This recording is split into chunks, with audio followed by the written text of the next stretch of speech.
But I'm Lee Cunningham, and welcome to this year's edition of the Sarnia Sting Hall of Fame induction ceremony. And of course, last season, the Sarnia Sting introduced its first class of inductees into its newly formed Hall of Fame wing, with Rob Cicerelli, Trevor Lutowski, and John Sim recognized as the first group to enter. And tonight, we recognize and pay tribute to the franchise's second Hall of Fame class, consisting of former team president Bill Abercrombie, Andy Delmore, former first-team OHL All-Star defenseman, former Ontario Hockey League scoring champion Aaron Brand, and last year John Sim wanted to be here, but unfortunately his travel was interrupted, so Johnny Sim, the all-time leader in Sarnia Sting franchise points, joins us here tonight. That is great to see Johnny come in.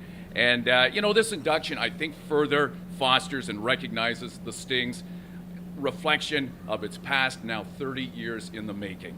The organization, I think, has done a great job of paying tribute to the individuals who have helped shape the Sarnia Sting organization. You can see it everywhere you look in this building. You go around to the concessions and you've got that great artwork indicating some of the prominent players from the past, their acknowledgement, their accomplishments, their bios and that kind of thing. You look at the big sign out there and it speaks of the tradition of the hockey club, prominent names that have won scoring titles or have been an individual honoree, an award winner, or played in the World Junior Hockey Championship on the international stage. You can see it everywhere you look. You go down to the newly formed dressing room downstairs, and it's a mini shrine to the great history of the Sarnia Sting, and hopefully the players that represent the current edition of the Sarnia Sting, and boy, they're pushing hard for the playoffs, I had to throw that in, but hopefully they can see what the past is all about and shaping the future of this great organization. And here in this Hall of Fame wing, you can also see further reflection of the great days of the Sarnia Sting in the past and great days to come. So congratulations to all the individuals that are here tonight. And I got a couple of questions I'd like to ask each individual. And Bill Abercrombie, we'll start with you. Going back to the time right before 1994, what was your recognition of the temperature for the OHL product in this community when it was first announced that the Ontario Hockey League would see the Newmarket Royals come to the Sarnia Arena?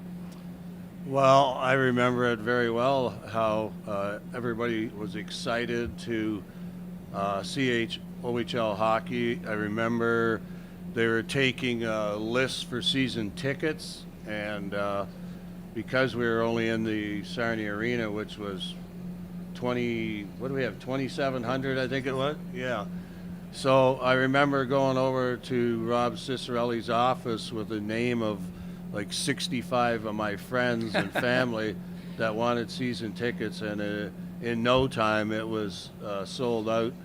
And obviously the first, I would say, 7 or 8 years, we packed the place just like we are now. It's come full circle, which is awesome. But there was a lot of people excited about it. And then with the new rink came along, that really made it legit that we were a legit franchise. So, Bill, what accomplishment that went through the franchise while you've been with the organization do you take the most pride in? You know what? For a city of 73,000, the sign never changed. It's never changed since I've been here, so I really don't know if that's accurate. But when you get a city of 73,000 people, and we're putting in 4,400 every night, I know what kind of hockey city Sarnia is. I've seen it before, and I think it's a tribute to our fans. You see all the new young fans we've got coming up now, so it's nice to be London, but you got 500,000 people down there, so I think it's a real tribute to how good of a hockey area it is. And I think we've established it now that we're here to stay. And Bill, you know that I'm a statistics and history guy when it comes Yes. to hockey and the OHL and NHL and what have you. And we had a talk, it was a few years ago, and you were saying we're approaching our 30th year. We have to start fostering our past and acknowledging the individuals that have shaped this organization. I remember it being very important to you. So the development of this Hall of Fame wing, I'm sure is something that you appreciate. Well, it is, and when you look across the league, alumni is huge, and Andy and these guys can attribute to. When you're trying to recruit and you're bringing in an Aaron Brand who was a scoring champion and a John Sim that had back-to-back 56-goal seasons. Andy, who I coached, who was an outstanding defenseman. I think he still has the record for rookie goals by a defenseman in the NHL playoffs. So when you're recruiting people, and now we have a professional level clock and ring, our dressing room is second to none, the whole complex. And then we didn't do a great job of keeping the alumni, but this is the start of it. And Jake and his crew have done a good job of taking it forward. And this is what it's all about, seeing Johnny fly all the way back in from 150 centimeters of snow that they just got out there. But it's important to keeping the franchise going and to recruit new players when you can have them talk to guys like this that have been there and done that before. So it's time that we got the alumni, and it's great because these are the first guys that should be in the Hall of Fame.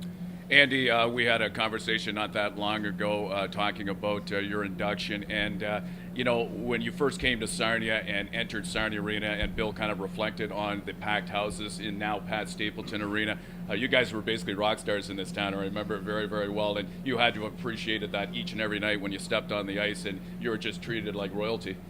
Yeah, it was, I was caught by surprise getting traded here from North Bay. But as soon as I got here, the fans, we didn't have a great record, but somehow these fans were still there every night, cheering us on, yelling, screaming. So, it was a great time here, and I'm so happy for the organization with new ownership and everything. That is just, the city is, as Bill just said, getting, over 4,000 fans a game. So, great for the city, and, very proud of the people from Sarnia, for supporting this thing. Well, obviously you were an offensively inclined defenseman. You had that great shot that everyone remembers very, very well. But, you would think maybe a smaller facility might not fit your game. But you said you loved playing at Sarnia Arena. You said it was a great fit for your game. How was that? How did that come to be? You want to know what? It was more of a read and react game. You didn't have to think too much because you were getting run over by somebody. Yes. So you had to move it quick, and that was just the name of the game back then. Get it off your stick before you get run over. Well, you're right, and you touched on that a little bit, talking about the fact that not only was it a combination of great offensive players, like the guy seated with you, Trevor Letowski in that mix as well, but you had the toughness. You had the Eric Boltons. You had the Sean Browns. You had the Richard Irwins, guys that gave you space so that you could create. And not to mention, those are some fan favorites as well, those guys I just mentioned. Yeah, those three guys used to fight each other to see who they were going to fight. Yeah, that's right. Yeah, yeah, they were picking their poison. Who's got them tonight? Who's got Justin McPull? Yeah, and who's got Ian Keeler? Yeah, those guys created a lot of space for the three of us, allowing us to freewheel around the ice and do our thing. So. I've always talked to Bolts. I still talk to him, and very appreciative of what he did for us. Aaron, you're the one of the three that did relocate with Newmarket when the team came to town. What was the reaction of the players? Obviously, Al Letang was part of that group. Dennis Maxwell, some of the nucleus of that first team. What was the reaction in that Newmarket dressing room when you got wind that you were going to relocate and it was going to be Sarnia, Ontario? Yeah, so it was our last regular season game in Newmarket. I remember Rob Cicero came into the dressing room, and he addressed the team, and he said, I've purchased the franchise in Newmarket, and we're relocating to Sarnia. And I grew up in Toronto, and it was a little bit different back then as without the social media and stuff. And I remember asking my teammate beside me, I was like, where's Sarnia? So I didn't even know where Sarnia was, right? Fair. And now, obviously, I guess 30 years later, I live here now, and my family's from here, and still involved with hockey and this thing, so it's awesome. You win a scoring title in this league, not easy to do. You had guys in the league at the time like Mark Savard and Brian Berard and Sean Haggerty and Dan Cleary in Belleville, but when you look up at that big sign and you see your name right beside the Eddie Powers Memorial Trophy as scoring champion, what does it mean all these years later? Oh, it's definitely a great feeling for sure, just seeing it and being at the arena, but obviously you're not going to accomplish that without great teammates, number one, tremendous coaching, ice time, like everything, right? So obviously, it's amazing to get there. I never thought I would. I just wanted to have a consistent season that year. Worked out really good. I played with John Sim He was my line mate for most of the year there. So yeah, no, it's an amazing feeling. And now seeing, working with kids now and seeing some of the kids come up to me, and it's cool. No question. And many of us remember that night at Sarnia Arena when Dan Marr, formerly of the Toronto Maple Leafs, now the head of NHL Central Scouting Branch, presented you with that Toronto Maple Leafs jersey in front of a very captive audience. That's got a rate among your highlights in your career, both in terms of hockey and life accomplishments. Yeah, 100%. Like, I grew up in Toronto, like I said, and that was our last regular season home game.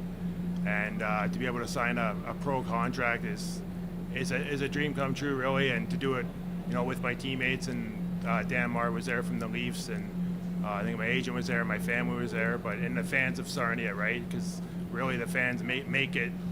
That was a small arena, but it was unbelievable atmosphere, and yeah, it's something I'll never forget. John, great to have you back in town. We talked not that long ago, 256 goal seasons, another 44. And, you still have the most points in the history of the Sarnia Sting. And the one thing that we talked about is you're a little bit surprised that record has still stood, considering it's been, 30 years. But and I think you said to me, well, until somebody breaks it, it's mine. Yeah, no, there was a lot of great players that come through here. Steven Stamkos obviously didn't play a long time here, but to be able to say you still have that record or have those points is pretty neat, pretty cool, and I love coming back, and having my son here now is it's a pretty neat feeling. I was going to say that the first time you saw your son Lane put a Sarnia Sting jersey on, what was your reaction? I think he was like 3 years old. maybe more modern day. Yeah, no, it was pretty neat to see that, and brings back a lot of memories and brings back a lot of feelings and emotions for sure, and it's still pretty cool to see him here tonight play. So, and John, the thing about it is you don't have that type of success in terms of goal production without paying the price, but you love the battle. You know what, you're giving up some size from time to time, but you sure didn't give up the fight, and that was one of the things I remember about you in front of the net. You were going to fight for every inch of ice you could find in order to try and get that point blank opportunity. Yeah, I was a feisty player, a little gritty, but for me, I had to play that way. I wasn't overly skilled, and I wasn't the greatest skater, but I had a lot of determination and grit and fire, and it pulled me through the 4 years I was here and the 16 years I played pro. So. Well, guys, congratulations on being part of the second wing of the Sarnia Sting Hall of Fame class. Well-deserved on all fronts, and Dr. McKinley couldn't be with us tonight, and certainly we extend that congratulations to his service and dedication to this organization. We thank you for coming out. We hope you enjoy the hockey game tonight, and if anybody in the media wanted to pose some questions to the guys, I'm sure they'd accommodate that. Thanks a lot.